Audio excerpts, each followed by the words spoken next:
It's the PC Gaming Show pre-show with your host, Frenkie Ward, and your co-host, me, Els. And now, here's your host, Frenkie Ward. Whoa, yes, whoa, thank you. Welcome to the PC Gaming Show pre-show. We've got a big show for you tonight, but before we get to our guests, some stuff in the news today. RAM prices. Have you heard about this?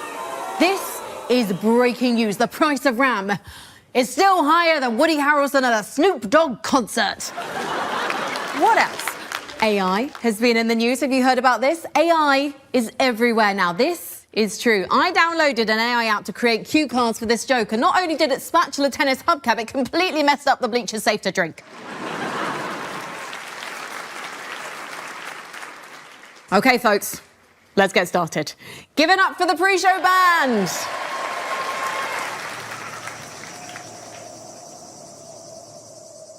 What a band. Did you guys get up to anything wild this weekend? Awesome! And a big round of applause for my trusty psychic Els. Thanks, Frankie. It's great to be here. And speaking of sidekicks, I was recently reading about where the term sidekick comes from. Some say it derives from pickpocket slang because the front pocket was called the kick and it was the safest place to store your valuables. So a sidekick is someone you implicitly trust. Wait, where's my wallet? You only have a £5 in here, but you do carry around a photo of Withers Big Naturals from Baldur's Gate 3. Those are way more valuable than cash. Let's move on. Our first guest you know from games like In Other Waters and Citizen Sleeper. Please welcome Gareth Damian Martin. Hello. Hello. Gareth, lovely to see you here. I think the last time we probably both saw you was at the BAFTA. Yes. Congratulations on yet more nominations for Citizen Sleeper 2. Yeah, no awards, but 2 nominations. That's 6 total, so I'll take that. Honestly, I think the nominations are all you need, though. I know that's easy for me to say as someone who's never been nominated for a BAFTA. But it does mean that the peers have selected you, and games are so subjective. But also, games have always been this hybrid medium inspired by the likes of film, TV, theatre, and tabletop games. Why do you think, or what do you think the influence that tabletop games have had on the medium? Yeah, I mean, kind of all aspects of games, really. Without tabletop games, you know, we wouldn't have health points or experience points, any of these kind of formative structures. They all come from Dungeons and Dragons and early tabletop games. The idea of how a character progresses, or that a berserker should rage, and how rage works mechanically, and all of these like weird little things that we think of as kind of truths to video games, I think are kind of all drawn from tabletop games. Which aspect of tabletop games do you think that the gaming industry, or the video gaming industry, I should say, is overlooking and should actually adopt or learn more from? Really, video games' idea of what a tabletop game is still stuck in the kind of old days of Dungeons and Dragons. And I think that actually tabletop games are incredibly broad now and full of really, just like video games, full of strange, independent games and systems being made, all which are really, really cool and really interesting. And I think if you look at where tabletop games are, they're in this space where they're still in this kind of like burgeoning of genres and ideas constantly coming through. And so I think if games can bring a bit of that energy back, I think looking at tabletop games and kind of taking ideas from tabletop is a way of bringing that kind of way of refocusing on what's the experience the player should have, and how can we design a system that will fuel and build that. So being able to build the person you want to be in a game is something that appeals to you? Yeah, definitely, but also building systems that reflect certain kinds of experiences. Obviously, the most challenging thing about bringing tabletop ideas to video games is that in tabletop you have people in a room, and so you can say something and it becomes true. Yeah. And in a video game it takes years of work to make something true. Yeah, it's not possible if you want to make The Witcher 3 and you want to be, so you can have a custom character and you also want to be able to have like infinite possibilities and all the quests and they're all going to readapt. And of course that's not really feasible, but I think if you change the idea of the representative tools you're going to use in the game, so you might use text, you might use static art, you know, maps, all of these structures that are kind of suggestive rather than illustrative, I think then you can kind of start to achieve these things. Like in Citizen Sleeper, you know, you can find your path through the game, you can find your way to your ending. That's only possible because I'm dealing with such limited kind of representational elements, I think it kind of drives even more engagement from players because they're part of the process. They're the ones imagining the filling in the gaps and connecting all the pieces. I think that's beautiful because I think when I have, as you said, less in front of you, it triggers your imagination to think of all the possibilities that you could come up with in your own brain, which I really like. Gareth, what can we expect from you next? So I am working on a brand new video game, another role-playing game as well, but I don't want to tell you any more than that because we are literally tens of minutes away from seeing the first trailer later on in the PC Gaming Show. I think, Gareth, you should sit here because you've just built anticipation for the main PC Gaming Show, which is my job and Elsa's job. So thank you so much for joining us on the show today. If you want to see what's coming up from Gareth, then stick around for the main show. Hey there, we're Lava Potion, and this is our game, Wielders of the Essence. This is you, a small frog on a big quest. And you have a friend, who's an egg. Together, you're taking this village from puddle to paradise. But hordes of enemies are standing in your way, so you'll need troops at your side. And magic. Good magic. So, how do you get troops and good magic? Well, after every run, you build and unlock new troops, spells, and also improve your skills. Then you get back into the fight. Wielders of the Essence is an incremental, base-building horde survival game. The demo is out right now.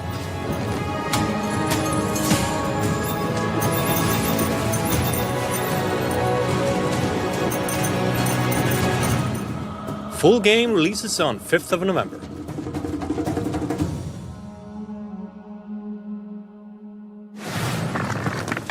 Frankie, what's next? Well, we've got another guest joining us from his well-earned retirement after completing a storied 25-year career in video games, spanning Stardock, GameStop, and Night Dive. Please welcome Larry Cooperman! Larry, we've got so much to talk about. How old were you when you actually entered the gaming industry, though? You were heading into your 50s. I was a very young 45 when I took the first job, and I was 58 and shall we say between things when I was rescued by Night Dive. So. And what made you want to get into the gaming industry? Was it literally playing Wolfenstein 3D in 1992? Was that the moment you went, I will someday work in this industry? It wasn't until towards the end of 2000 that I received a newsletter from this company in Michigan called Stardock. You published many games at Stardock. Yes. Was there one that you were particularly proud of? Did you always want to publish something you wanted to play, or did you have to always see the bigger picture, see the other players? During the time of Stardock, the really important game and the biggest hit was Galactic Civilizations. And then afterwards, we partnered with Ironclad and did Sins of a Solar Empire. But the game that resonated with me, and it's really obscure, was a game called Lightweight Ninja. But the reason was both of my children found it wonderful, found the character wonderful. When you moved on to Night Dive, so that's where you were last working? Yes. Until your recent retirement. What was the most difficult game to remaster? Probably the toughest game, and one that we did the best we could with was Blade Runner. Part of the reason for that is the source code was lost and could not be found. There were other PC versions available, but ours was the first that was brought to console. And you know, it doesn't need to be said that the console audience is far larger. This was the only way that those people had the opportunity to play the game. So, why are remasters important? I suppose you've kind of covered it there, really, like bringing them to a wider audience, different platforms. I view games as art. And to my mind, art deserves to not only be preserved, but deserves to be shown to as wide an audience as possible and to be as accessible as possible. The largest project that Night Dive had done to this point was not a remaster, but a complete remake of the System Shock game. And I don't really need to belabor it, but think about System Shock as the seed and all of the games that came from that tree, Deus Ex, Thief, BioShock, of course, but to understand how those games came about and why they're important, you really need to go back to the beginning to understand the history of it. Thank you so much, Larry. We really appreciate your time. Thank you so much for joining us at the PC Gaming Show pre-show. I hope there's some stuff in the main show that you enjoy and you get some time to play. But everyone, please, Larry Cooperman. Frankie, I'm not sure what I want to do next. Talk to another great guest or watch another great game trailer. I've got the answer. Let's do both. Take a look at something exciting coming up for Warhammer 40k Darktide, and then stick around because our next guest will tell us all about it.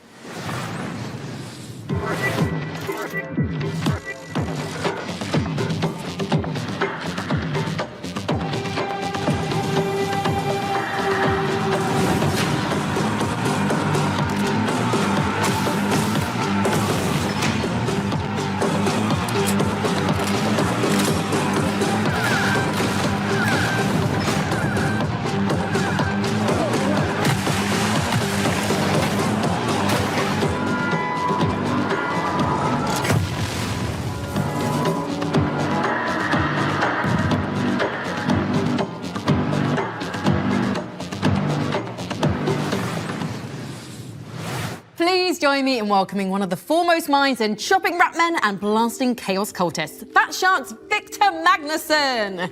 Hey, come on in, Victor.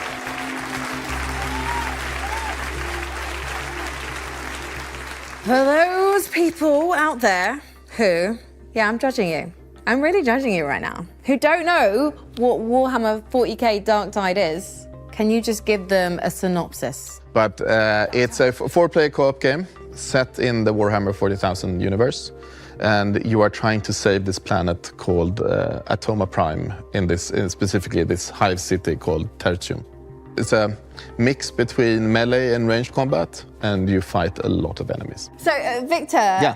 I know the fans are very happy with you right now okay. because you've just announced a new class coming to Warhammer 40k Darktide. Tell us all about the Skitari. It's been a fan sort of want from all of our fans for a long time. They got really upset with us when we released the last class that it wasn't Skitari, but now it's coming out, so they should be good. How does this new class complement others in the game?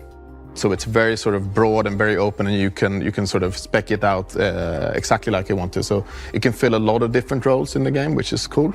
Where previously other classes were more sort of specialized at maybe one or two roles. So this has a broader scope, I would say. You guys are known for making co-op games. No. What do you think makes a great co-op game? We adhere very hard to the sort of Left 4 Dead formula that they invented back in the day. One of the keystones, at least according to me, is that there are elements in the game when you have to co-op, like you have to cooperate. You can't sort of get out of, I don't know, being caught by clicking the button and getting out. You have to have a friend help you out. I think that is super important. And also having, like, we have stuff that we call like drops in the levels, where if you stay behind, you'll get caught and they can't go up and help you because they have jumped down. It has multiple functions. One, it's like a mini puzzle for the group that they need to sort of gather up and then jump down together.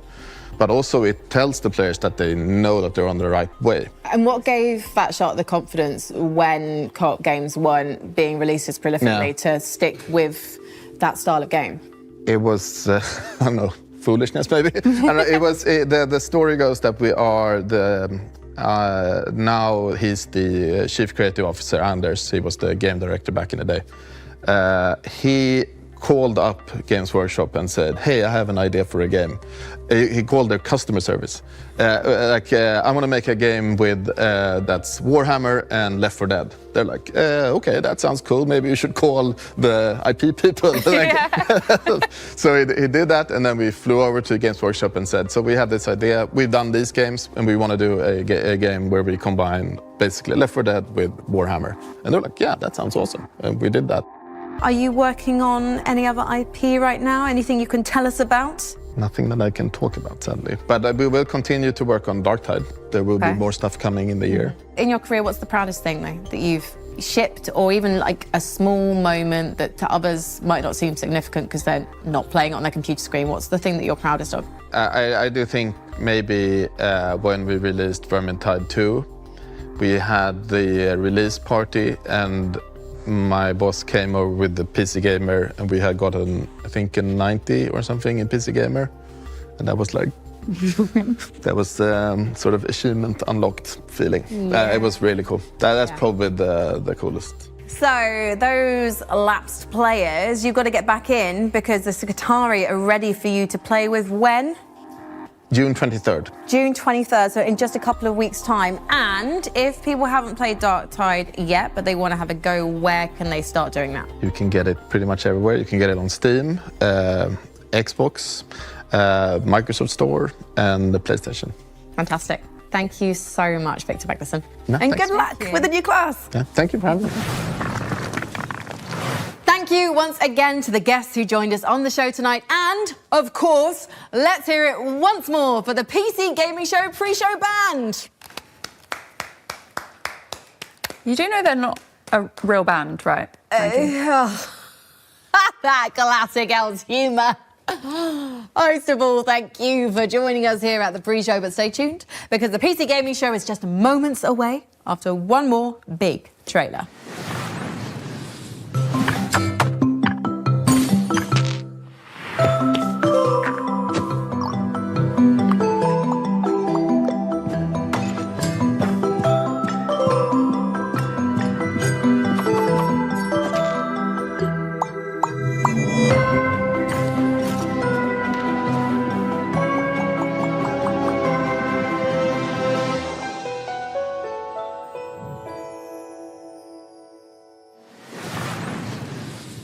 It was a misdirection.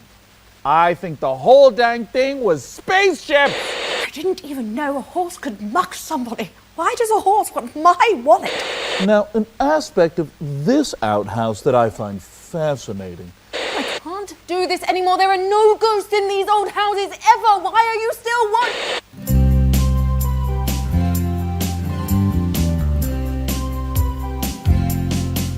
There was a PC gamer whose name was Sean. He worked as an architect all day long. And then there's a gamer whose name was Mika. She works as an architect in Topeka. There's Frankie the architect, Frankie the architect, Jacob the architect, Jacob the architect, even the alien is an architect. They moved to a town where the architects meet. They play games together and live on the same street. So they're not just PC gamers, they're also PC neighbors. PC neighbors.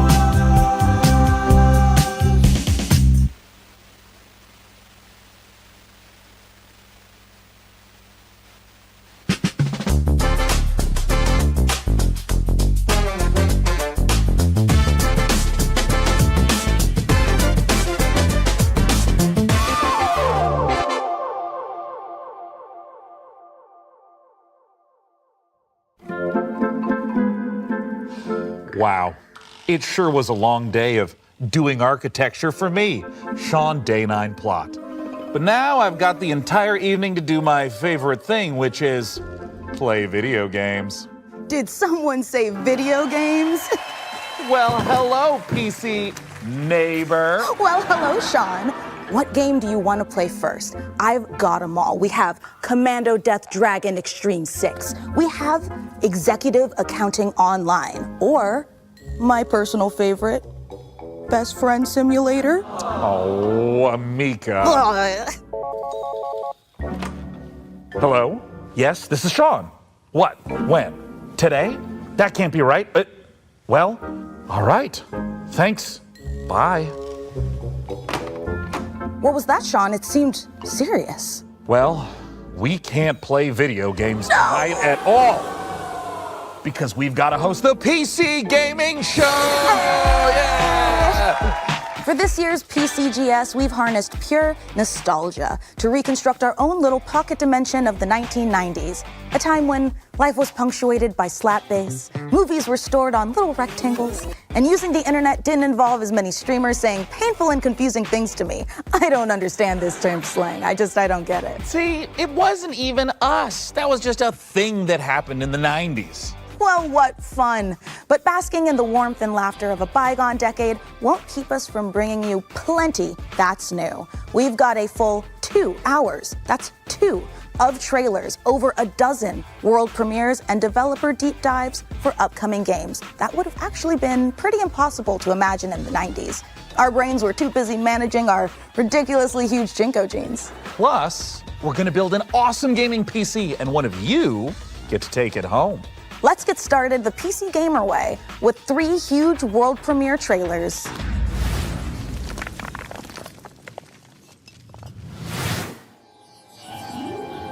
With every step, we boldly explore the unknown. And piece by piece, we build an understanding of the strangest mysteries in the universe. Captain! Our sensor array is getting unusual readings from... What is that? The rift has opened! Repeat!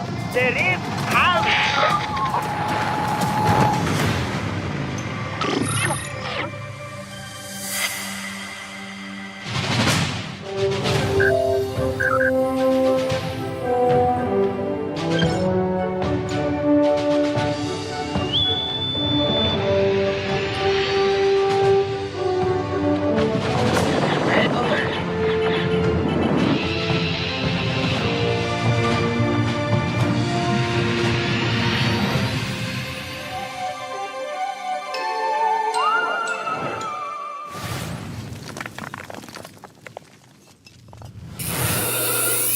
Welcome to 95, the start of a new revolution.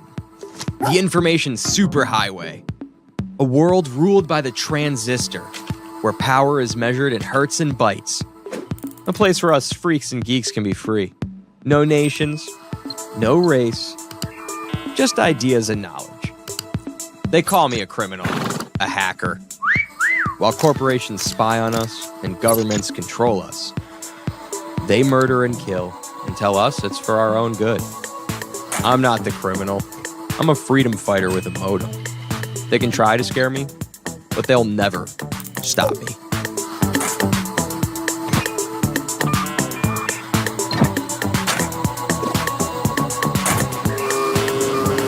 Axiom Systems takes very seriously any attempts to hack, infiltrate, or otherwise illicitly access our servers. Should you be found to do so, we will not hesitate to apply the full force of the law.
I love to see a strategy classic reborn for the modern age. Well, that was a great show, so I better get to sleep, you know? Mika, the show just started. Yeah, but you know how every morning I cook an entire full breakfast and all of our friends come over to eat it and hang out before we go to work? Mm-hmm. Well, I actually have to get up at 4 in the morning to get all of that done and all the cooking and the cleaning. It's kind of a full-time job, yeah. Oh, yeah, that is super unrealistic. Right? Why don't we just do what normal people do and get up 5 minutes before we have to and then dart out the door without showering and shove a cold bagel into our mouths while sitting in traffic? Perfect, honestly. Well, since we're staying up late, how about we watch another world premiere?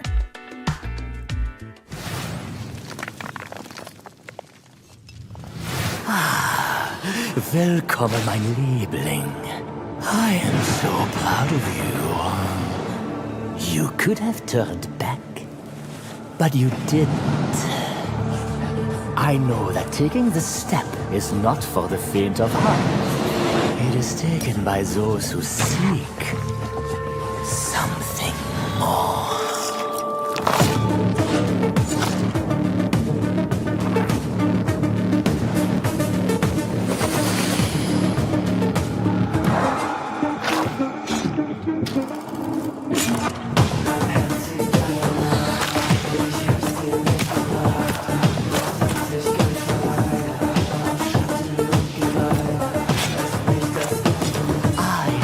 Give you purpose if you accept the sweetest kiss of all. Listen up, you donut. I'm gonna test you on everything it takes to run an arcane restaurant. If you want to earn a mithril star from legends like Guy Fawkes, Julia Cragchild, and me, Gorgon Ramsay, then take my advice. You need to cook up tasty combos, hire the right crew, and stand tall in the face of cosmic horrors. If you think you can take the heat, get in that kitchen and show me some magic. Don't just stand there like a troll turd. Play the demo.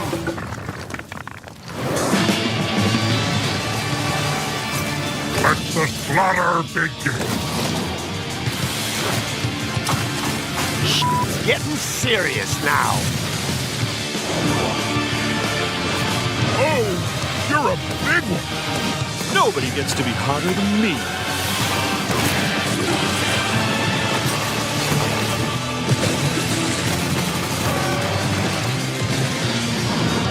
The pain is about to start. Let's fight.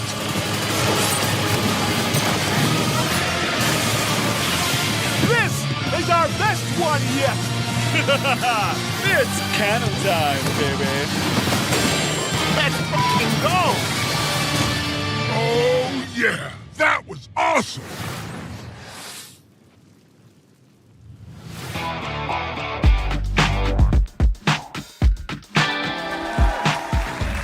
Oh, I've missed Serious Sam. It's lovely to see he's still in good shape. Well, 6 shapes to be precise. What are you working on there, Mika? Is it a grocery list? No, Sean, I'm catching up on my handwritten correspondence, which researchers tell us was a treasured pastime of the 1990s, just like mammoth hunting, dying of the plague, and all the other things we loved to do before, we learned that joy in life lives in our smartphones. Oh, it would be charming if I knew how to read. Hey, Sean, did we get a new phone? I don't think it's possible. Society hasn't been ravaged yet by same-day delivery. Hello? Am I about to die? Oh, I'm just messing with you, Sean. It's me, Frankie. Oh, hi, fellow PC gaming show host Frэнki Uord. But wait, aren't you busy filming the hottest late-night talk show of the 1990s? Oh, Sean, you should know that no veils can obscure my piercing gaze. Also, we just wrapped for the day. Now, listen, I hate to interrupt the anachronisms, but you're about to be rolling on an exclusive new look at Control Resonant straight from Remedy HQ. We are? Just say the thing, Sean. All right. Here's an exclusive new look at Control Resonant, straight from Remedy HQ.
Control Resonant is a third-person action RPG where you combine the use of supernatural powers and melee combat to fight against otherworldly threats. You play as Dylan Faden, and all of this is taking place in Manhattan, New York.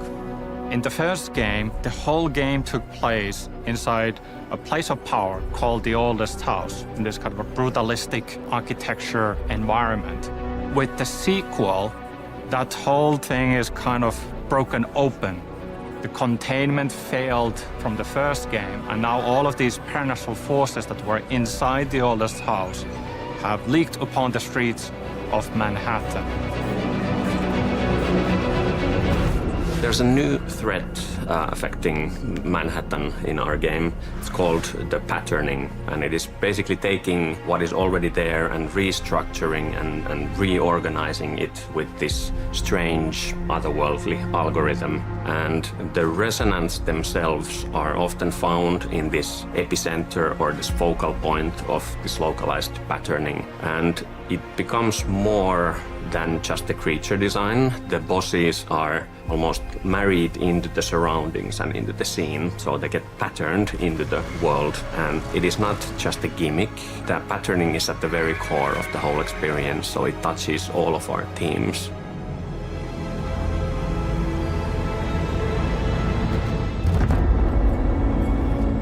The game is very responsive. The navigating, traversing the world is fun and fast and easy to do.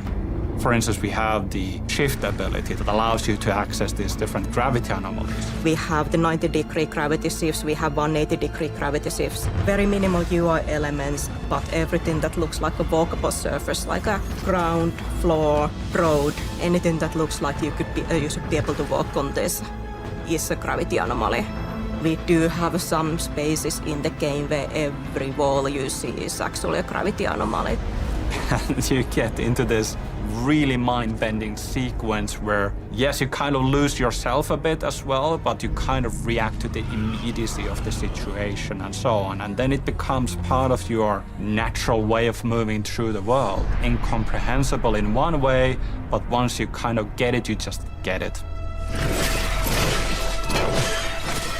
So the combat changes from range to melee. I would say on level design side is a lot more about designing like what's the what kind of enemies, how many of them. I'm thinking of like some interesting environmental things you can do in the combat spaces, like these things that create variety into the combats. We do have more enemy types than we did have in Control, so that definitely helps.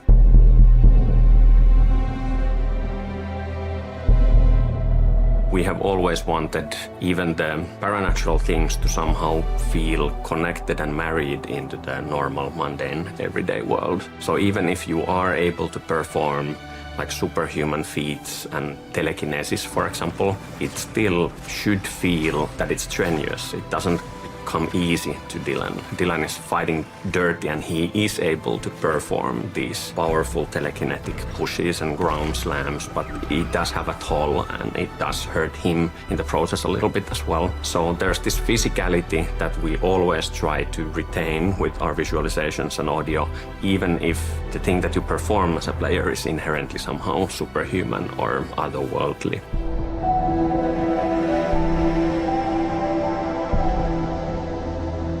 When you take these different elements, these different pieces, the enemies, the shifting environment where gravity has gone bonkers, what you can do with your melee weapon, the supernatural abilities, we create this really interesting sandbox. And you feel like you have all the means to improvise. I think it's unlike anything else.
They buried the truth.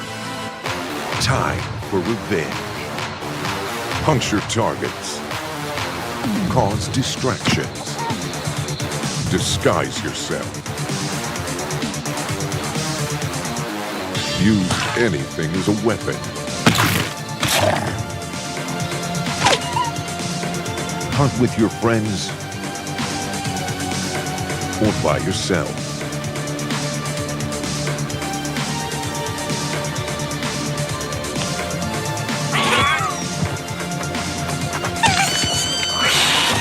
Every run is different. Revenge never dies. A cooperative roguelike assassination game. Gone Feral. Wishlist on Steam now.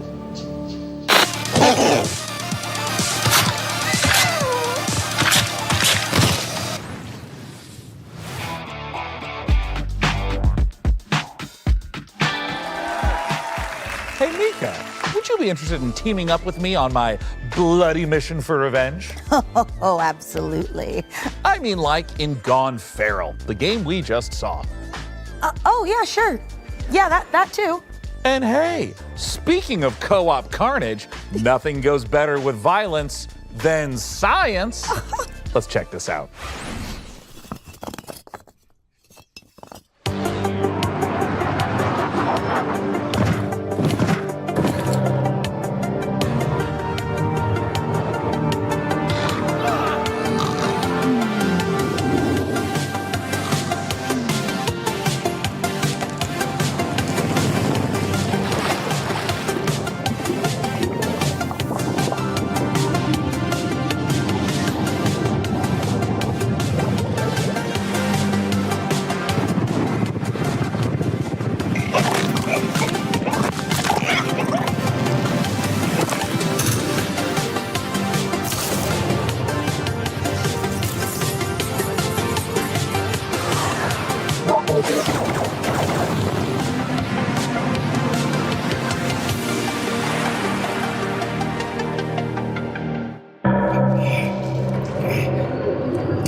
So, you're the new owner of the Grand Hotel, huh? I'm not staying. I'm just here to sell the place. Well, I hope you do better than the last guy.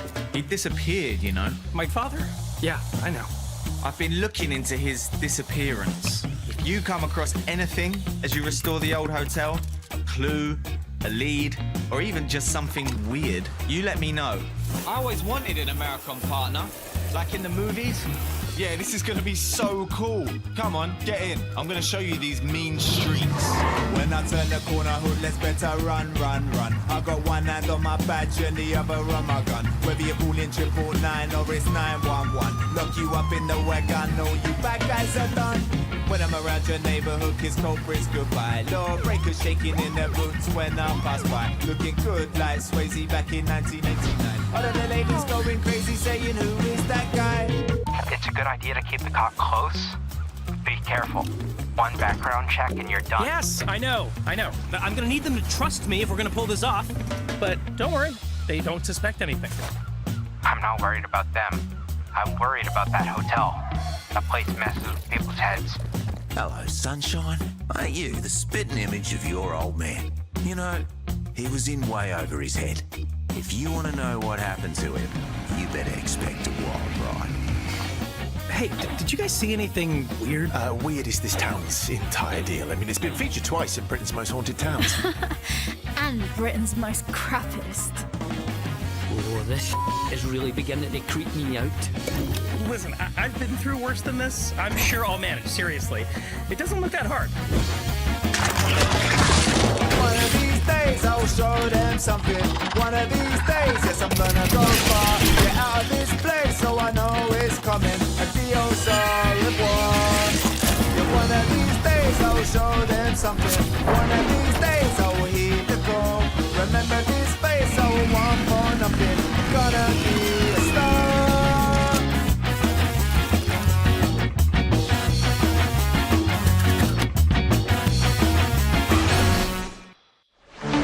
Hey! Ha! Hope you're all having a great time at the PC Gaming Show. As captain of the ESS Starseeker, trust me when I say, this crew is ready for anything. Here's a look at what's waiting for you when the game drops June 11th. Wishlist it now and prepare for launch.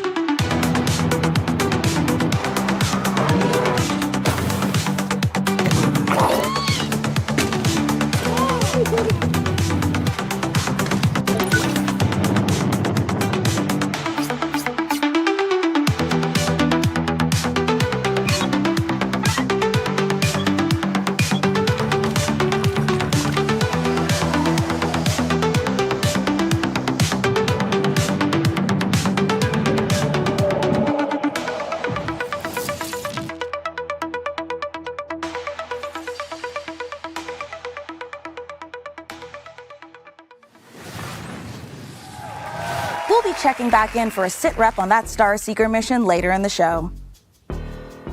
Everything okay, big guy?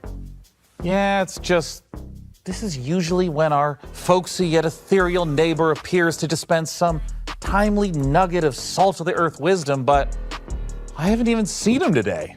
Well, last time he was here, he said he was building a shelter to survive the dying millennium, and we're gonna be devoured by electronic demons of our digital excess or something like that, you know? Is that a good thing? Well, it seemed to work out okay. Great! Because we're nothing if not digitally excessive. Let's see some more previews.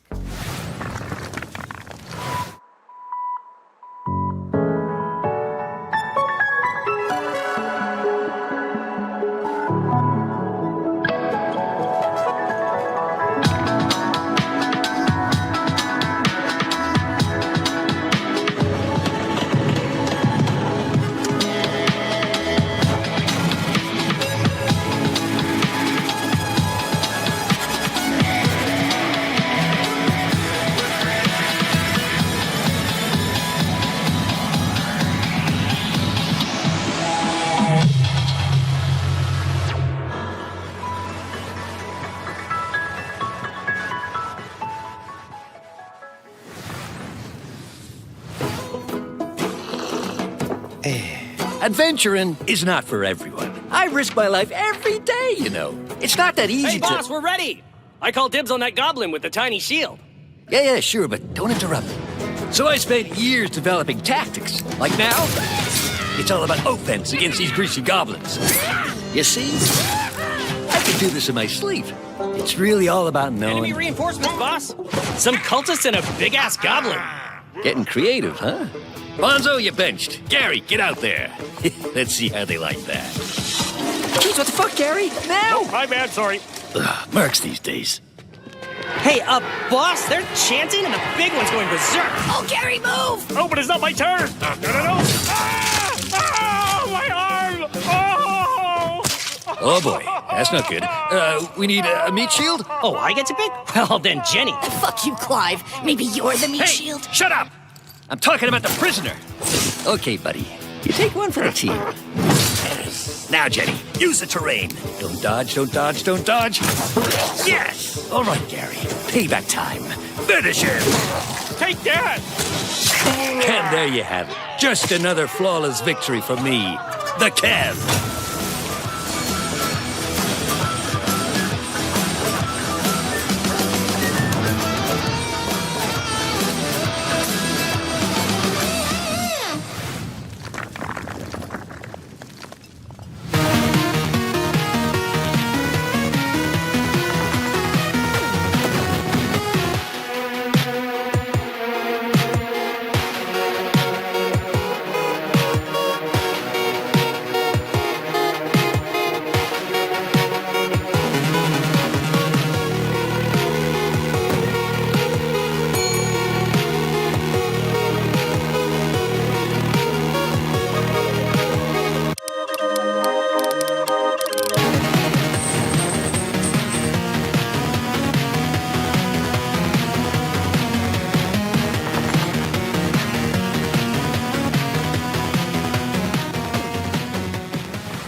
All the games from today's show can be found over on the PC Gaming Show Steam page. Head on over to pcgamer.com/wishlist to check it out.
Now, will technology ever get better than cassette tapes? I mean, you can fit 7 songs on a single tape. And you can get as many free songs as you want by recording them off the radio, and you're only going to get like 10, 20 seconds of an annoying DJ blowing over the top of it. Honestly, that's not bad. Wait, this cassette tape, it's not music at all. The label says monsters. Wait a minute. Monsters on cassette tapes? That sounds like an extremely skillful segue into our next world premiere. Oh, do you have a cassette player too? And you've done all this before? Been lost on another world? Turned into scary monsters with cassette tapes? All of it? Come on, what have you dragged me into? Return to Earth. Are we not on Earth? You first came to Elmwich looking for your friend, correct? You see, I have all these guys helping me keep this city locked down. Come on, I could take you lot on all day. All who step foot on this land are under my influence. It is the 21st century now. The time has come for change.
Yes, it really is called Two Fights, Two Tight Spaces. And if you can believe it, there's one more surprise.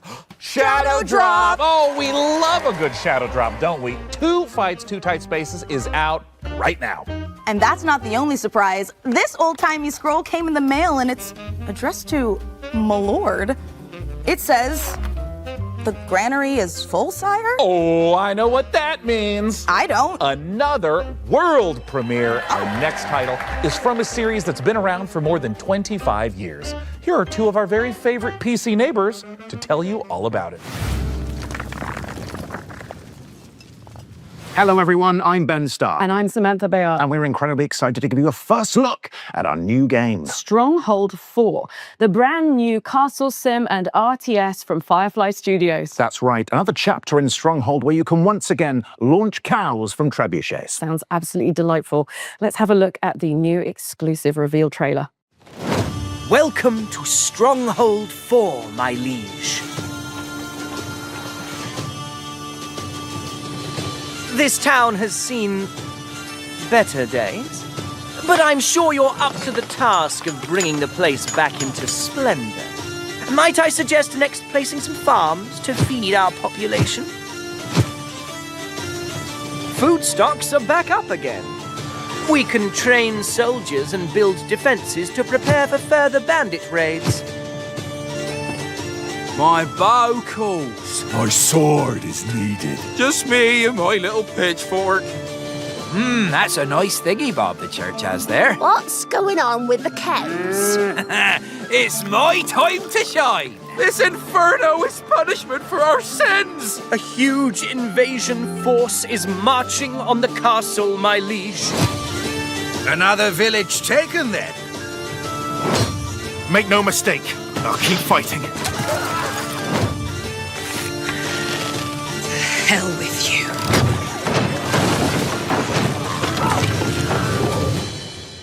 I have a favor to ask of you. Let's get to work.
My brother has betrayed us all.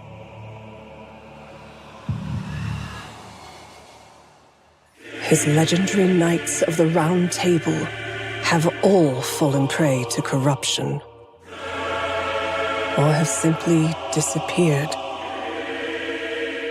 Avalon, once a glorious kingdom, is now falling into despair, and corruption ravages the land.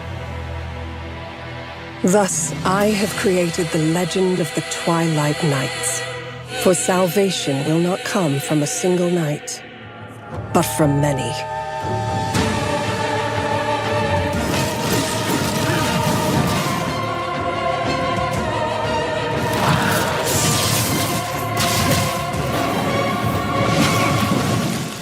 Wardens of Avalon. Oh, a new take on the Arthurian legend? That makes me want to go upstairs and get my life-size handcrafted, dual-tempered carbon steel replica of Excalibur. Sean? Nope. Remember what happened last time? We do not need you swinging that giant sword around the living room. We just got a new lamp. Well, don't worry, everyone. I promise I won't do it. See, I said I wouldn't. I don't know why you would think otherwise based upon my tone. Look, our new neighbor's rooster sure makes a racket, but I've been thinking it must be worth it for some of those farm-fresh eggs. First, roosters don't lay eggs. Second, that was an elephant. Wait a minute. That's an elephant. Do elephants lay eggs? Oh my God. Can you imagine? The omelets you could make would be massive. Well, he'll be gone for a while. The real reason our neighbor has an elephant is because we're here to see the world's first gameplay reveal for Planet Zoo 2.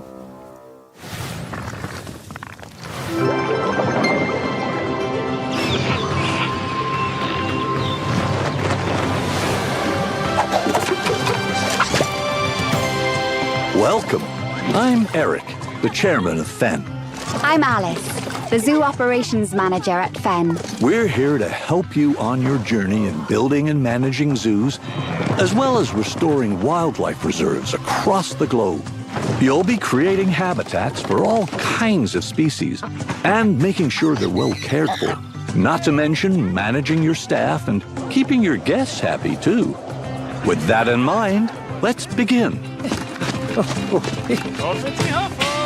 Meet Lamarty, the Maasai giraffe.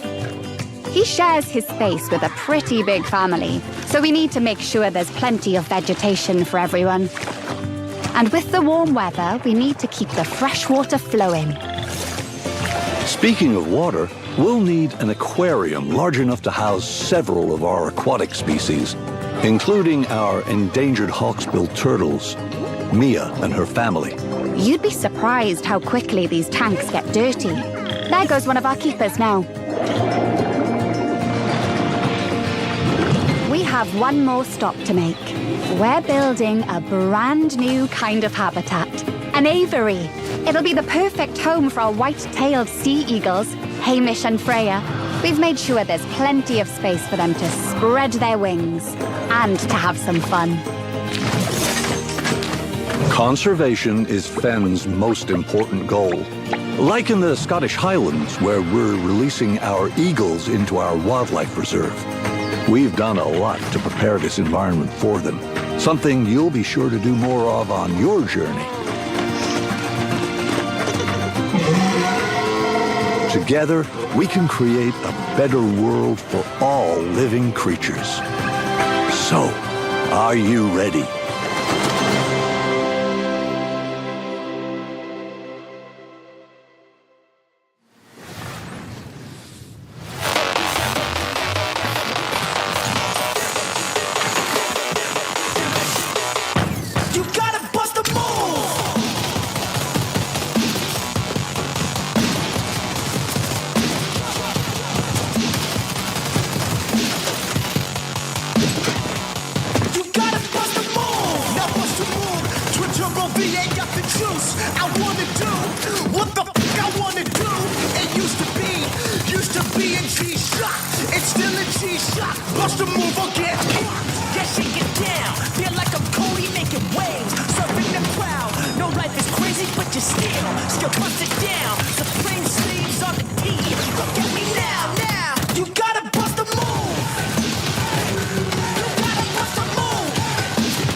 Next up, we sent 3 of our best minions of the damned to procure the secrets of a mysterious tower that spells certain doom for all who dare to enter. I'll miss those minions.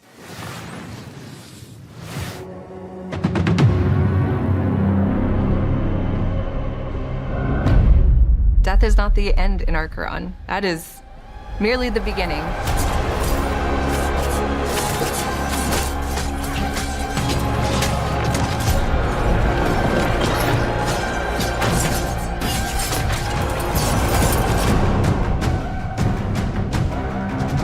Archon is a top-down isometric game where you play as an echo and you find these very powerful items. And then you play as a team of 3 to ascend in this very dark fantasy, hauntingly beautiful tower. You fight monsters, find the items, put together your build, and fight showdowns at the end of each floor. While you ascend the tower until there's only 2 teams left and only 1 team can win.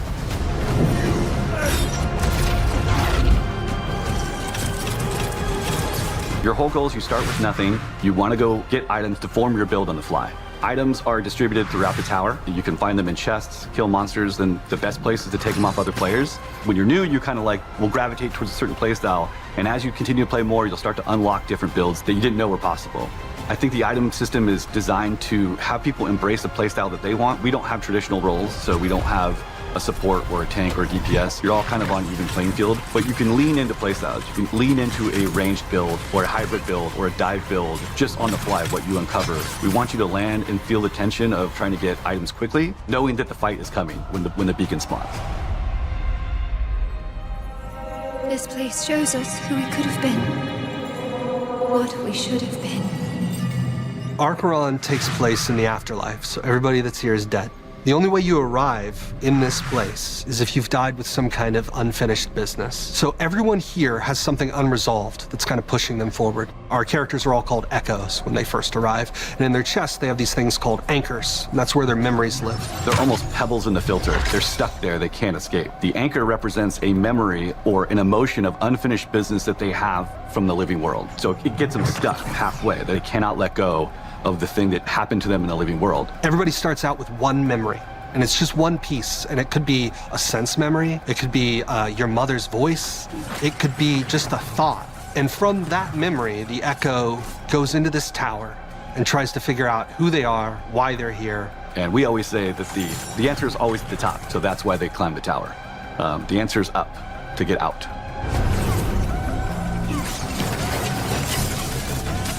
Players have affected a lot of changes over the years now for us, but the biggest thing we got on our Next Fest feedback was the player gap between training and Ascension.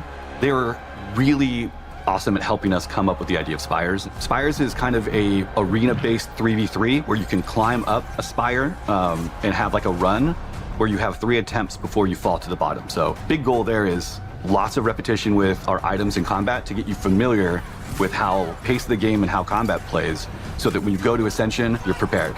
You know, Ascension has a different vibe to it. It's more methodical, it's paced out, there's lots of decision making, where you loot, what items you pick up, how you and your team synergize against other teams. As they get into it and understand combat more, it starts to open up, the combat creativity really starts to shine, and I think they'll get used to the pace and hopefully have a blast. It's so smooth. The combat is so fun. The kind of like team play that I've seen coming out of it it's insane. Players generally have a play style. They either like to go full eternal, meaning 4 pieces of the same set that we know synergize together, we've built to synergize together, or get a little wild and do a shattered build. Get 2 pieces from one set, 2 pieces for another, and kind of see how it goes together. But it's very personal play style. You get the benefit of 2 set bonuses with shatter builds. You get the benefit of the eternal ability if you do full eternal. When you fall in combat, there's so many ways to come back. You can be revived at a shrine. You can go and pick up your friend if they're crawling around on the floor. Then there's this totally clutch moment that happens sometimes where you've died, the beacons are there, somebody runs to a beacon and all the way up to the next floor, and then you're revived again, and you get to start all over, pick your stuff back up, dust yourself off, and get back in the fight.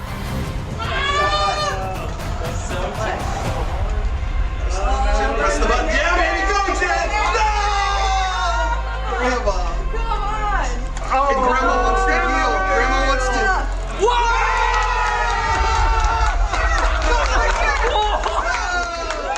You know, if you join now and start playtesting with us, you know, we're still shaping the game. You know, I think it's such a great opportunity for players to play closely with the devs, give us your feedback so that we can make the game better and build the community with you. Go to the website and we have details there, and you can join the playtest as we get prepared for early access later in the year.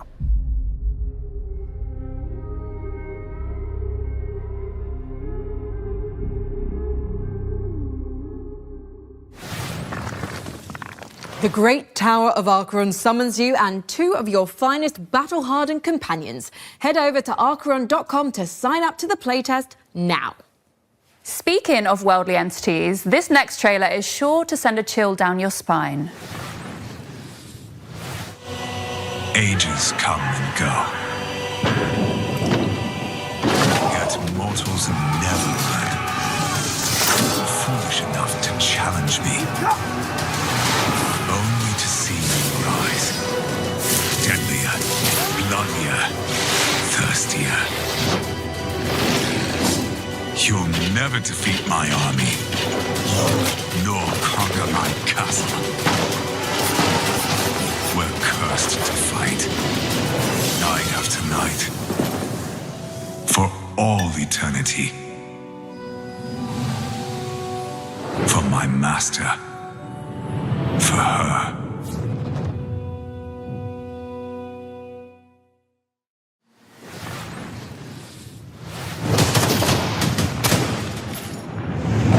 War Dogs is a tactical, all-out warfare FPS where 100 players split across 3 teams fight over 1 control zone to earn themselves cash. What makes War Dogs unique is its underlying persistent economy. Every life you spend in-game cash, building your own custom loadout, purchasing whatever equipment you want to suit your playstyle. You then earn cash by performing any team play action in the zone, such as spotting and killing enemies, reviving and healing teammates, driving or piloting friends to the control zone, or building bases and even resupplying and selling items to other players. Anything that helps your team win earns you cash, with profits from every game banked into your account to spend in your next match or next time you play. Investing in better equipment is risky, but the right choice at the right time can yield massive returns. With this unique cash system, 100 players fighting across 3 teams, destruction, base building, playstyle freedom, with unlimited squad sizes and proximity chat. 46 Northeast. War Dogs is a new twist on the FPS genre, made for people like us who are tired of seeing AAA Battle Royale and extraction shooter clones. Straight up, War Dogs isn't a game made for everyone. Instead, it's a grounded, hardcore shooter that doesn't forget it's a game. We're making what we want to make and play with FPS players that get what we're trying to do. War Dogs is coming to early access later this year, and we're opening our closed pre-alpha testing to new players this month, which you can sign up for right now. This is the new face of tactical all-out warfare. This is War Dogs.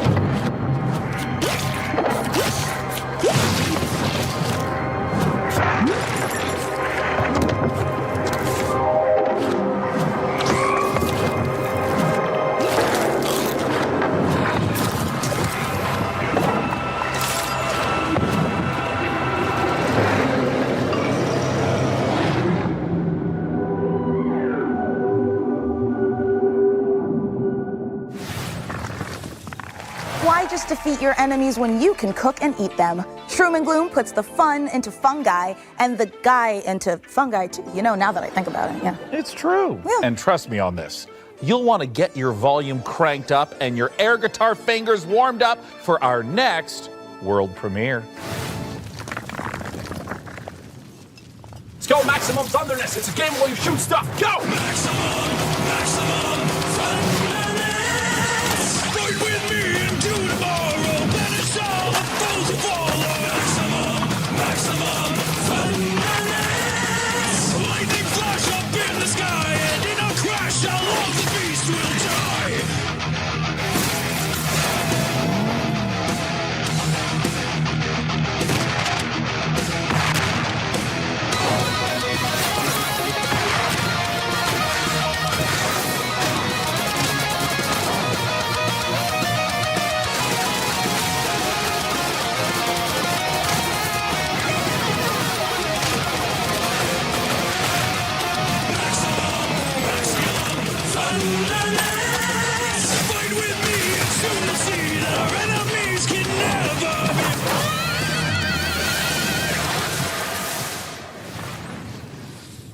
Welcome to the prestigious International Space Station Ares. Earth is counting on you to assess the viability of VASTA for humanity, particularly regarding the mysterious magnetic field surrounding it. I wake up. Same bunk. Same time. The station resets. But I don't. Our food supplies are dwindling faster than expected. If we're careful, starting now, we can still avoid early rationing. This makes no sense. They're moving, like in a solar system, like planets. Am I going to die here? Is this how I will be remembered? It is all connected somehow.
come on. One time. No, one time. Won't let you. Won't let you. Okay, look. Just one more rematch. Nope. Just one more. No, here's the, okay, look, as much as I love shooters, why don't we play something more chill, like a farming sim? Oh, sure, I love farming sims. Right, yeah. Stop it. Okay, while we're farming, we've got another world premiere for you, and this one comes from the creator of Citizen Sleeper. Check it out. Sean, swear. It's hard to lose at farming. It's hard but to you're lose gonna at farming. lose. You're gonna lose.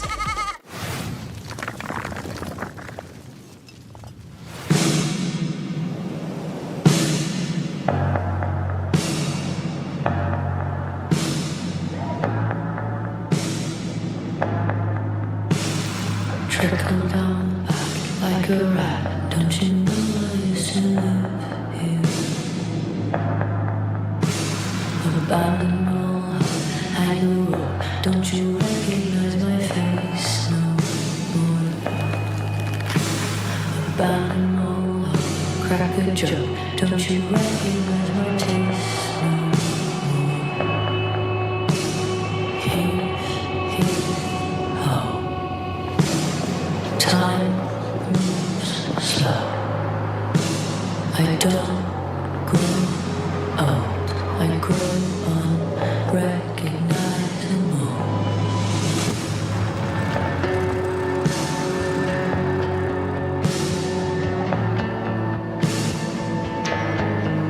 I used to live here.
Well, that huge dispute we had off camera has finally come to this, dividing the house in half. Yeah, well, you just stay on your half and I'll stay on mine.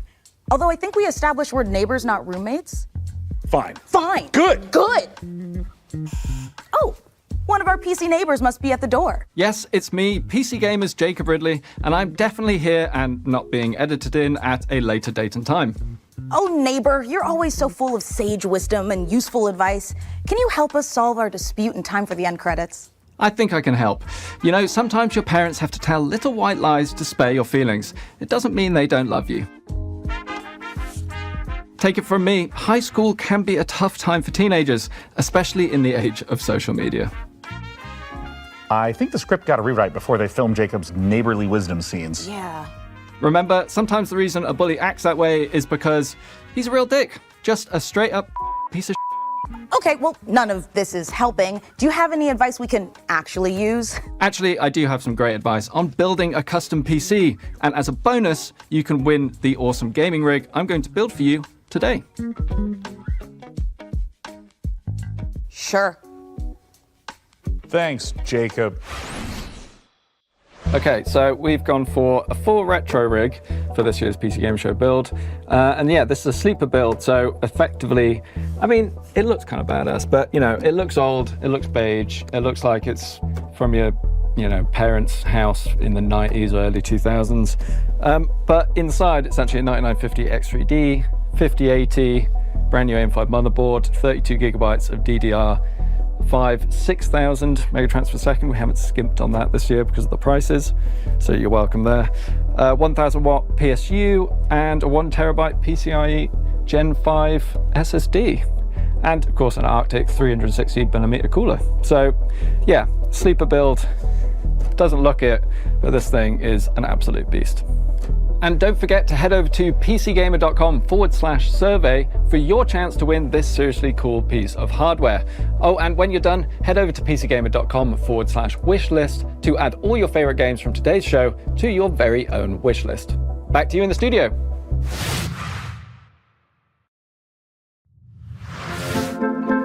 Is it right for us to spy on our PC neighbours like this? Also, why do they live next to a talk show studio? Well, when you live in a post-Alf sitcom ecosystem, all bets are off. And anyway, I'm just making sure they can feed themselves without delivery apps. Why? If it isn't the classic 1990s sound of a deep space transmission alarm. Must be time to check back in with that Starseeker expedition. Let's see how those spacefarers are doing.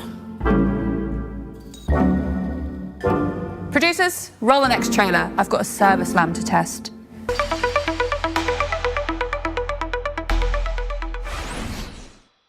Hi everyone, I'm Edward, creative director at Ludogram.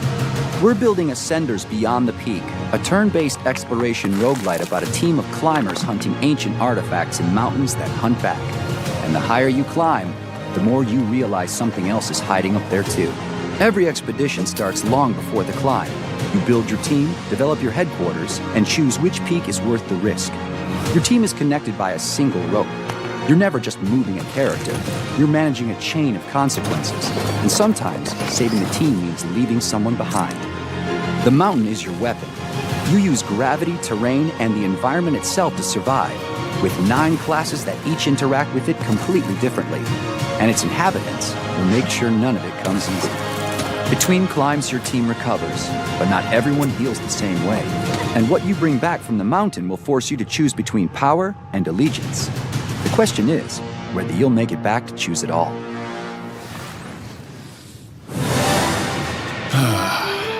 Take it in. The warmth of the fire. The smell of your hard-earned meal. The feeling of discovering a new land. This is what adventure feels like.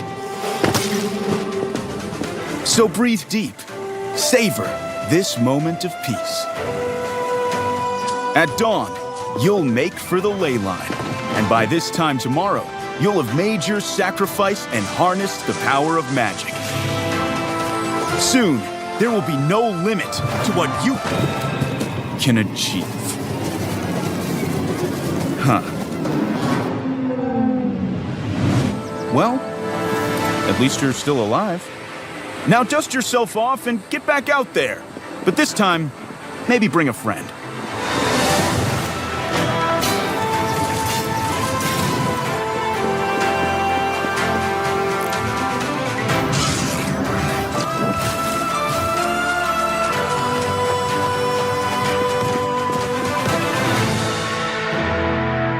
This summer, venture outward.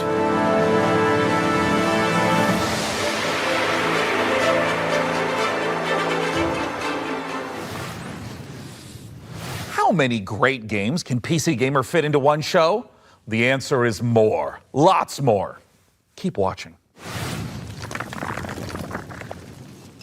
I was a kid. No parents, no home. One night I saw a man. I thought he must have something valuable, so I snuck up on him and made a grab.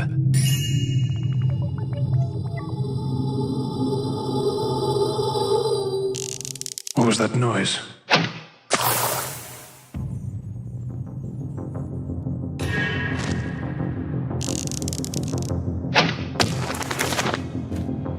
Now this is worth the price of admission.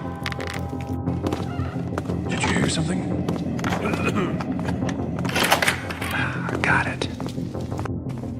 Just keep looking the other way. What have we here?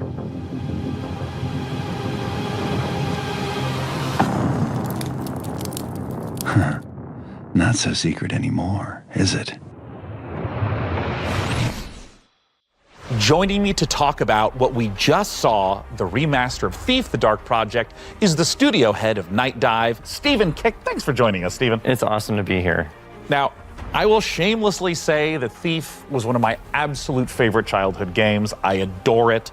And for those who did not get to experience it back in 1998, what is Thief? Thief is an amazing immersive sim. It's first-person perspective where you take the role of a master thief named Garrett, and you're infiltrating castles, cathedrals, all kinds of wonderful medieval-esque environments, and you're getting wrapped up into this mythology and this conspiracy that crosses ages and time and uncovering secrets. Garrett is not a great fighter. He's very nimble, he's quiet, he's small. He can infiltrate, he can get into places that he's not supposed to be, but he's not really a good fighter. So you do have a blackjack and you can equip a sword, but it's not your best option. Yeah, it's mainly used to swing a few times and then run away and try again. When it comes to doing a remaster, I know that it can take many different forms. Some is just updating some of the art models, some is rebuilding the engine from the ground up. When it comes to Thief: The Dark Project Remastered, what's familiar but what's new? I want to kind of understand what players can expect. For any longtime fan of Thief, the game is going to feel very familiar. You're going to be going back to a place that you love. I hope you want to stay there. For new players, it's going to be an exceptional experience. It's going to run very smooth, 120 FPS, 4K, widescreen resolutions, all the wonderful quality of life improvements that you've come to know and love from a Night Dive remaster.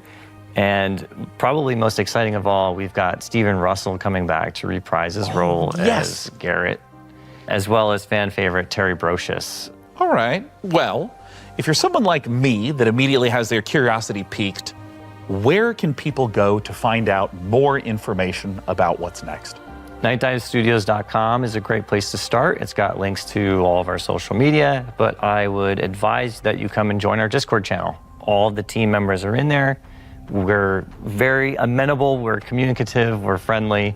Come share your thoughts with us. Let us know what you want to see in Thief Remastered, and take a vote on what game you'd like us to do next. Both for Thief: The Dark Project Remaster and for all the great games you're seeing on the PC Gaming Show, don't forget that you can go to pcgamer.com/wishlist to keep track of all the titles right there. Stephen, thanks so much for coming out. We appreciate it. Thanks for the opportunity. And now, let's check out some more great games.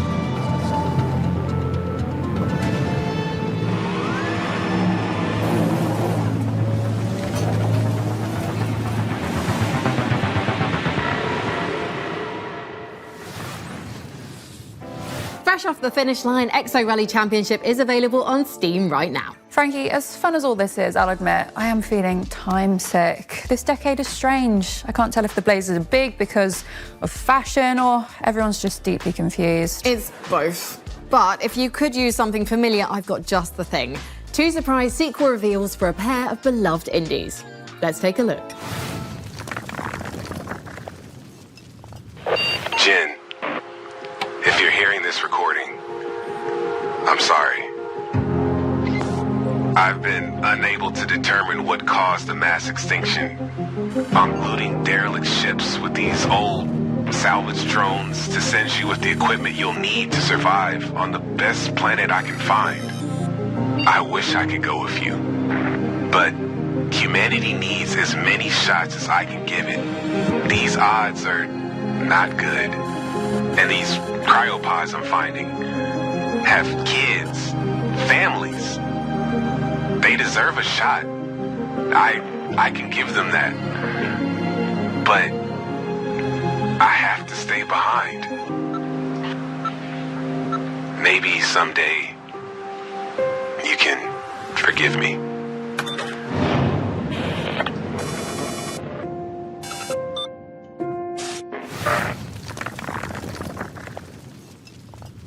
My name is James Savage. I investigate folklore and the truth behind it. I'm a scholar. I'm a vampire. I'm 15 months sober.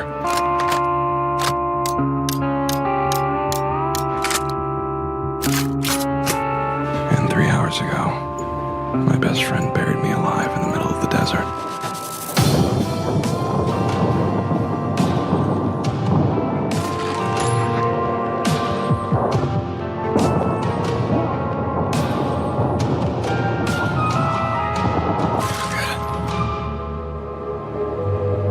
Would you believe me if I said I didn't have a ticket?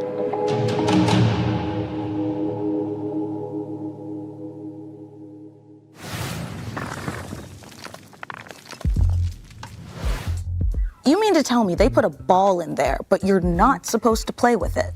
It was a cruel age, Mika. Some of its sins are better left forgotten. Well, then let's look back to the future. Here's some more previews.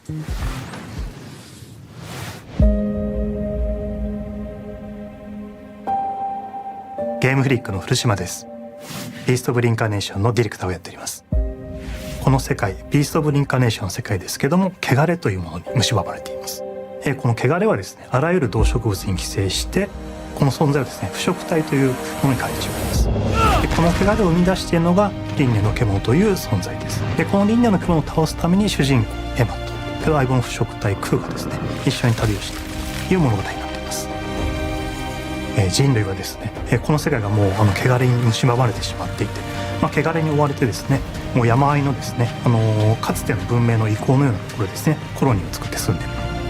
この主人公は今ですね、先ほど言った汚れに侵されていてですね、で植物の力を使うことができるというのです。ただし主人公のエマには、感情も記憶もないということがあります。で、感情も記憶もなくて汚れに侵されているこのエマをですね、コロニーの人たちは気味悪がって、むしろ腐食体として扱ってしまうというそんな存在になっています。汚れの植物の力を使ってですね、いろんな場所を登ったりとか植物を使ってですね、自分で橋みたいに伸ばすことができるんですけど、それでですね崖とかも使ったりとか、この荒れた世界ですね、縦横無尽に駆け回っていくようなことができたりします。エマとクーの両方ですね、能力を成長させることができます。普通にステータスを上昇させるということもできるんですけども、それがですね、独自のスキルをエマもクーもどちらも覚えていくことができます。シチュエーションとか自分の覚えた技によってですね、スキルをどんどん組み合わせていってどんどん試していって自分のプレイスタイルを確立していくという感じになります。まずですね、主人公エマが石川由依さんに演じていただきました。でそれ以外のキャラクターたちは逆にコントラストがあってですね、感情も豊かでバックグラウンドとかあるいは秘密があるようなキャラクターたちを、大塚明夫さんをはじめとした、素晴らしい政治人の方に演じていただきました。このゲームビースト・オブ・リンカーネーションの詳細についてですけども、ウィッシュリストに登録いただければですね、新しい情報、手に入りますので、ぜひウィッシュリストに登録いただいてお待ちいただければと思います。よろしくお願いします。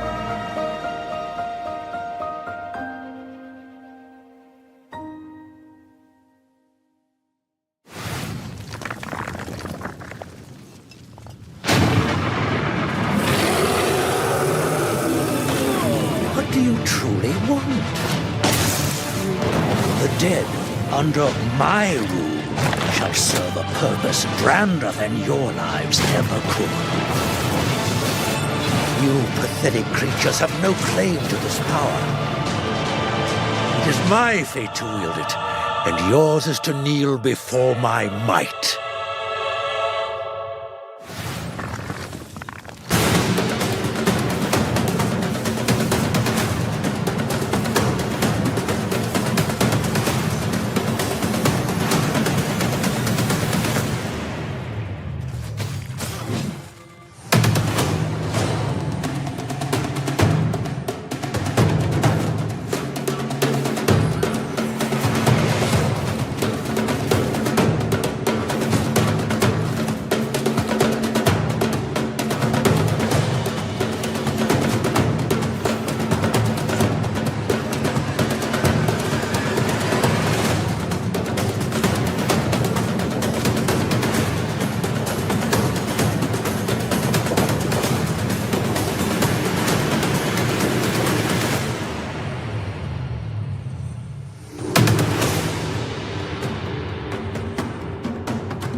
If you're enjoying the 90s aesthetic in today's show, this next game is for you. Grab some co-op companions and dive into some familiar-looking screensavers that are filled with new surprises.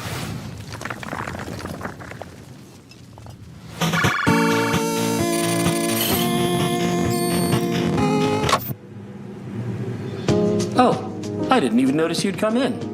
Welcome to System 6D. You've been hired, which means that in this training video, you'll learn everything about your new workplace. Work in our company requires expert-level skills in basic, built-in programs.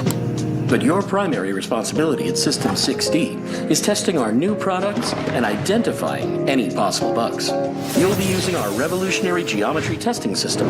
It's so advanced you'll feel as if your consciousness is really inside the program. The bugs can be found anywhere inside, so be very observant when traversing virtual landscapes. But thanks to the world's first fully visualized bug detection, even a brainless mannequin has a chance at success, which means so do you. While System 6D is a technology company, our greatest asset will always be our people. Guys, how am I supposed to work under these conditions, huh? Here at System 6D, you can look forward to free lunches.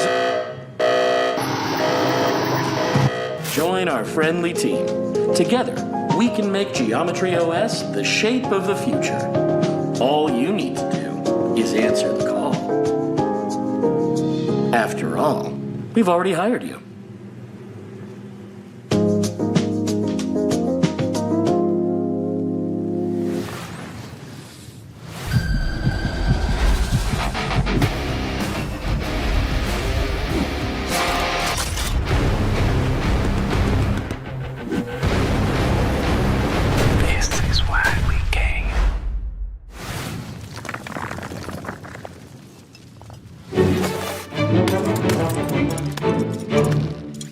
We're going on a school trip. Let's go to the balloon.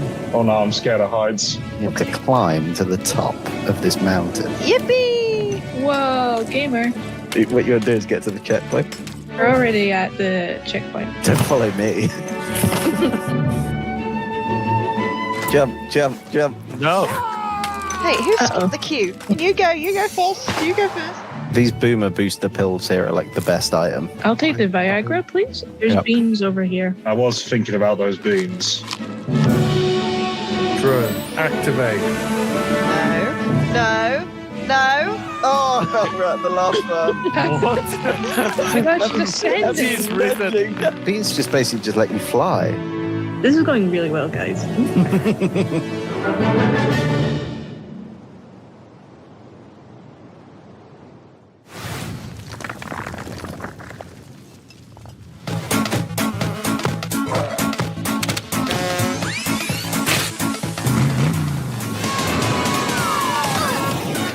What is this? We're all each other's obstacles. Let's put it that way. You know what? I jumped. You guys just let him throw you. Okay. You need to get the key. Thank you. Well, I'm guessing I got to color my part. I wasn't paying attention, to be honest. Oh, I don't remember what it looked like. Okay, let's do that again. I love you, but I gotta do something. You? Oh, heal me! Heal me!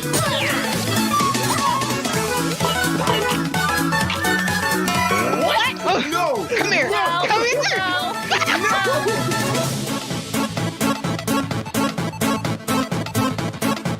Y'all bunch of haters. Coming up, you'd better make some extra room on your wish list because we've got a lot more new game trailers to show you. Take a look. The ritual, an attempt to part the veil between planes. We broke the pact. Now we are paying the price.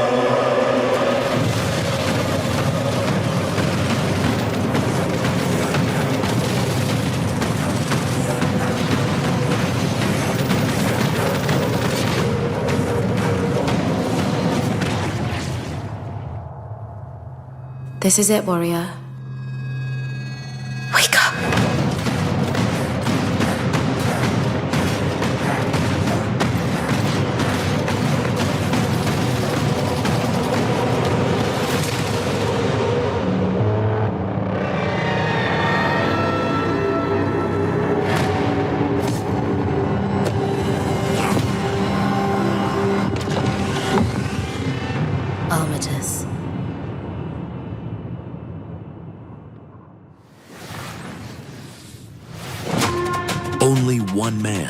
has what it takes to defeat this jungle. Nope, not him. Ready to dive, Cobra. Welcome to the jungle. We need to investigate Utara Village. Shut up! Is that too long? Nature in this region has become unstable. Now that is Sula! What can I serve you? Sula, Meet this.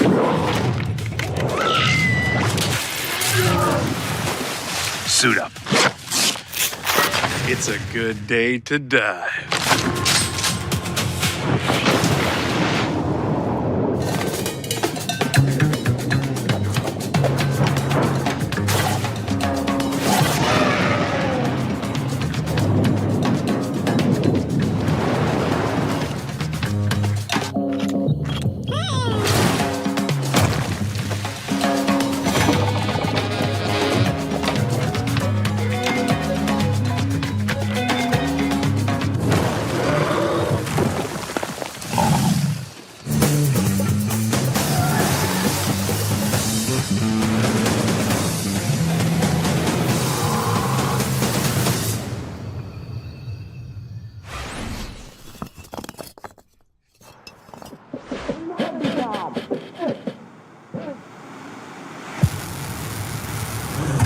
Valmiina! Mene määränpäähän. Selvä! Käynnistä moottorin!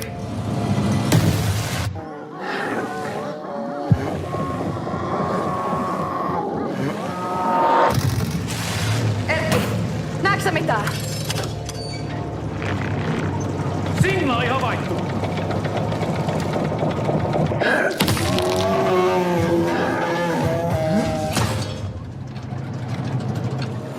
Edetään rauhassa taistoon. Ladattu!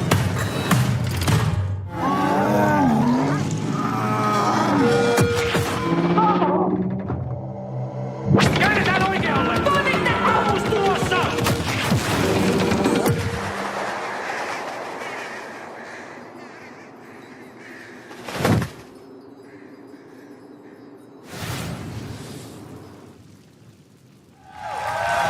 Carcass Clad is the next game from the devs of Mouthwashing, and we can't wait to see what new horrors they have in store.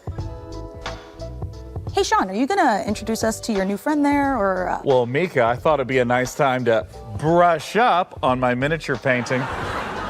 Thank you, I did deserve No, that. you didn't. But Sean, we're back in the 90s. You couldn't have picked a worse time. The world hasn't accepted nerds as a lucrative market yet. If you step out of this house with one Space Marine, just a jungle full of football captains will be waiting to tear you apart, just like they tore apart your Pokemon cards. Mika, What? I don't have a death wish. Listen, since we took a one-way trip through the time hole, I figure if I start brushing up on my miniature painting right now, then I'll be winning golden demons left and right by the time we age back to the 2020s. Hold on. What do you mean by one-way trip through the time hole? Sean, are we stuck here? I'm sorry, Mika, is that unpalatable to you? Oh my God, I'm gonna be sick. Hey, speaking of sick, we sent our intrepid PC gamer team to Creative Assembly's Secret Citadel for an up-close look at Total War Warhammer 40K. Here's the latest news from the 41st millennium. Why have you done this to me? There is no peace amongst the stars. There is only war. Total War Warhammer 40,000 is really like a marriage of IPs made in heaven. We create authentic worlds. And we have a really precious IP currently that we are working with, which I know lots of you, just like us, we really love. We read a lot of books, played games, painted minis. We want to insert you in that authentic universe. The galaxy is an unforgiving place. Everyone is fighting. There is no option to stop because, the world will eat you alive. But you as a player, you will make the difference. And what's really unique about Total War is you can experience that whole universe from the galaxy running an entire faction across the stars to the soldier fighting on the ground, just clinging to life, try to survive another day. It's literally like being that armchair general who is like, I'm at the command of vast forces, doing big flanking maneuvers, doing the smart moves, like jumping over, like covering big spaces, especially with the jump backs, or dropping bombardment of the enemy. And that's what's unique about it, is the scale, both the horizontal and the verticality of it.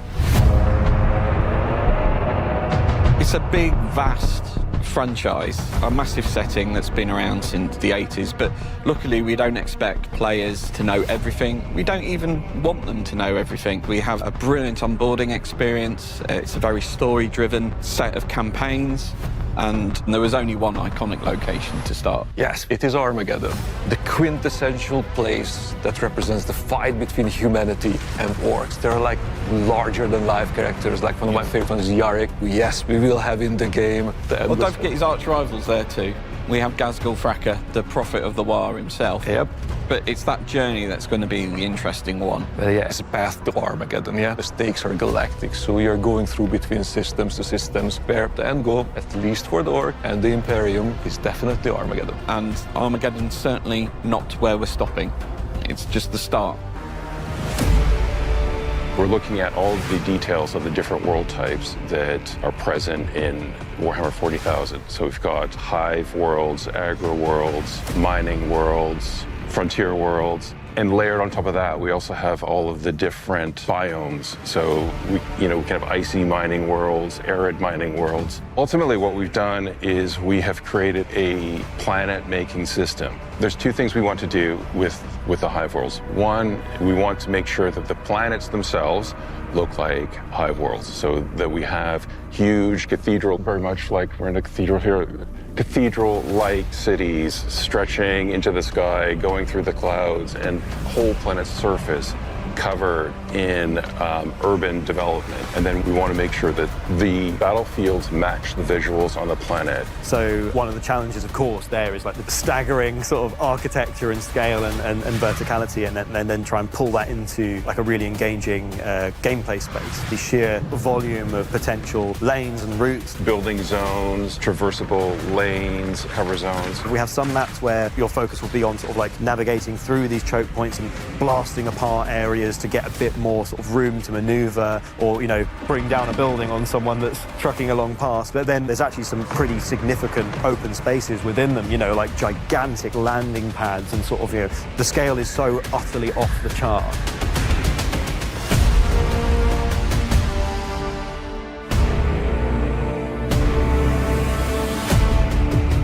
Total War's always been a game about scale, right? You're from the bird's eye view above your empire down to the individual battlefields that decide its fate. With this one, though, we've had to go much grander. You're fighting across a solar system, right? Imagine you're looking down at kind of your ship's bridge at the hololith that's displayed. You're now deciding, which planet do I wish to assault? Which regions should I conquer to give myself the most strategic advantage? Every decision you make as a player is not impacting just your current turn, but it's impacting every turn that goes on afterwards. Those decisions, they stick with you, they follow you. It's not a linear path through, right? And also narratively, the decisions you make as an individual drive the outcome of the story itself and how that plays out. So even playing through with the same faction multiple times will yield a different experience for you as a player. We want their strategic decision-making to pull their forces through the game, but they will certainly encounter narrative events or the framing of why they're there, what their objectives are, how do they win. So the narrative framing will influence the rewards you'll kind of get for conquering a certain system. If you're the Astra Militarum and you take a plant on a civilized world, they're probably going to get a boost to tank production. If you're orcs and you come across a world rich in scrap, that's probably going to help you build some stompers much faster than going to agri-world, for instance.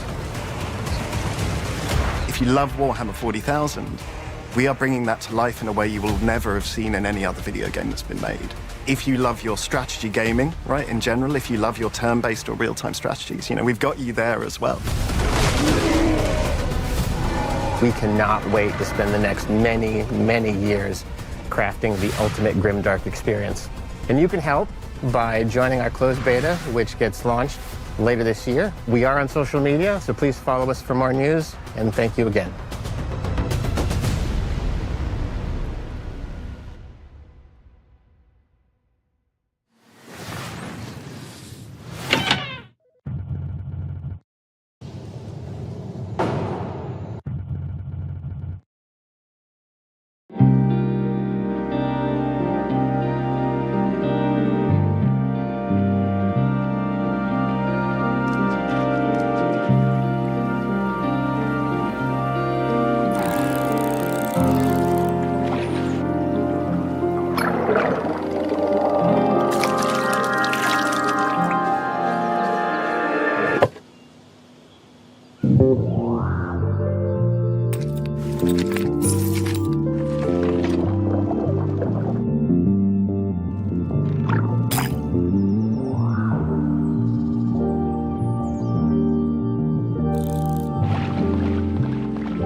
Night you died. That night you became one of us. Many were destroyed. You were not. Staked through the heart, buried alive, abandoned in the deepest hollow of the Temple of Eternal Whispers.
As the sword of Cain? Or will you piece together the shattered remains of your humanity?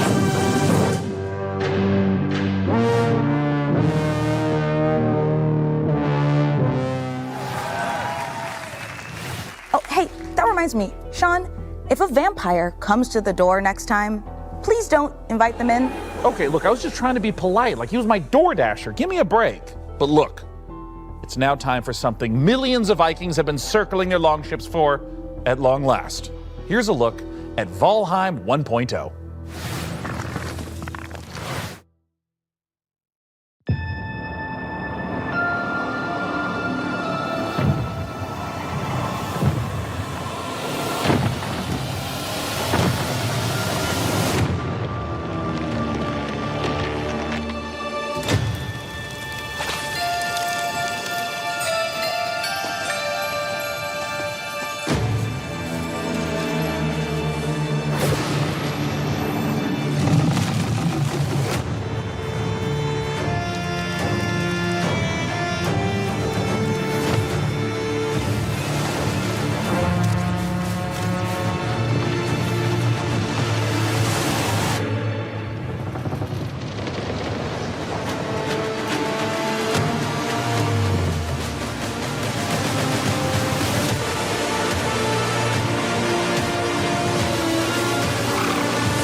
Up next, a look at the McConaughey-starring space epic RPG Exodus, which aired 15 minutes of gameplay during yesterday's Future Game Show. Check out the Future Game Show YouTube channel for the full gameplay reveal, but here's a sampler to whet your appetite.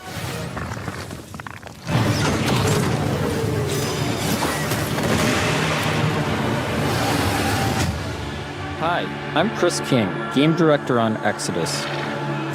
For those that didn't see the extended gameplay reveal on Future Game Show, here are some highlights. Exodus is a cinematic science fiction action role-playing game where you become the traveler, leading a crew on high-risk missions across the stars. You'll journey to deadly planets, derelict ships, and the remains of lost worlds, facing relentless threats as you rely on your companions and the unique weapons and abilities only you can wield. You play as June Aslan, someone with a rare connection to ancient alien technology, one that may be the key to saving your homeworld. Along the way, you'll decide who stands with you, what risks you take, and what you bring back, shaping your path and the future you return to, where time has moved on without you. We also share a glimpse of Persepolis, where you'll return between missions. It's where you reconnect with your crew, prepare for what comes next, and see how your choices are shaping both your character and the world around you. This was a quick peek into the larger world of Exodus. To learn more, check out the full extended gameplay reveal.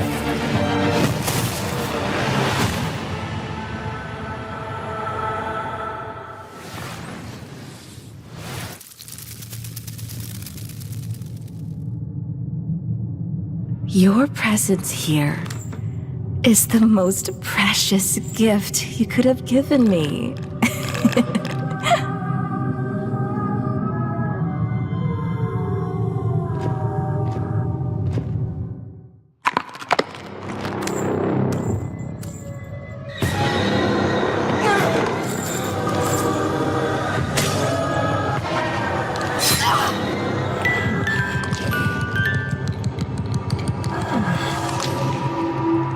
Don't worry, dear.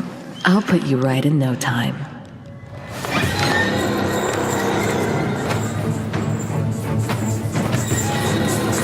I will not die, rotting in hatred.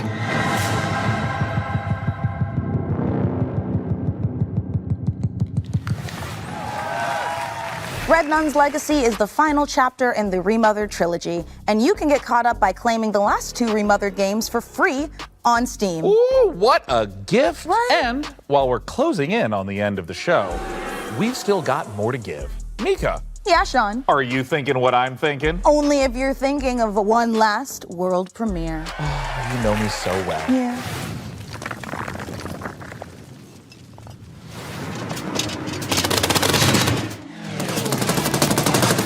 My dearest Milan, today marks attempt 179 to uncover what hides in that peculiar cloud. Maybe it's time for me to take a step back. Let you run the delivery firm, huh? And Hermes misses you very much. There is a good life for you here on Santa Rosa, full of adventure, full of wonderful people. I know you will help them out as best you can, no matter the challenge.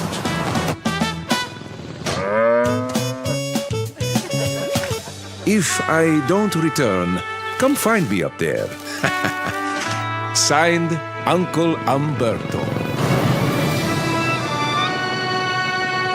And as always, take off into the wind.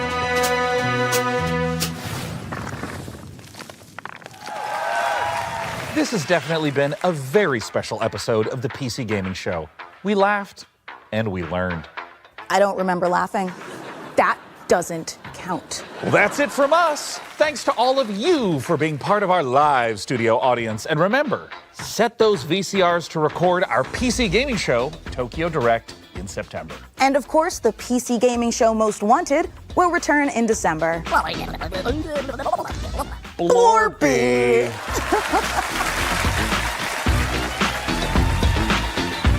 I need a ring. If I don't hear a ring, I'm not picking up anything. I need Foley here. Whoa! .com. Sorry. Okay, hold on, I'm about to burp. Don't start anything yet. It's gonna happen. No, it's gone back down. It's part of me now. Thank you so much for let's do that again. All right. Gather. Oh, sorry. Unlucky. That needed. All right. I drooled a little bit, but I'm ready now. Oh, sorry. By same day delivery. Deliberately. Literally. Frankie, I know you're in there. I know your line is coming up. Hello. Am I about to die? It's so short. Hello. By visiting. Sorry. And I'm not going to go to therapy because it's 1996. I'm just going to hold that in until I'm dead. Oh, right. Well, we're farming. We've got to. I'm sorry. I got so distracted. Sorry, that was the day. Sorry, it's a bit the. What's the name of the platform? Okay, sorry, I lost where we were. You can lose your train of thought on air as well. Hello, everyone. Sorry, puberty 2 struck. Sorry, I'm having jacket malfunctions. I'm Shon Plott, the man that ran out of air. Okay. Whistler. Damn it, I did what you said. .com/wishlist. Jesus. /wishlist. Another great trailer for a game that's making me have a stomach ache. Let's try one more time. I don't want to put my hands. You hear that tone? Ooh. You can put that in the promo. By following the link below, or somewhere on this screen. I'm not sure where the link is. You know better than I do. I recorded this in May. Eat your mushrooms, y'all. Mysterious tower that smells. I totally said smells instead of smells then. TV. Okay. What goes better together than the... By visiting. I've never looked cooler than dancing in my seat to music that isn't there. Oh.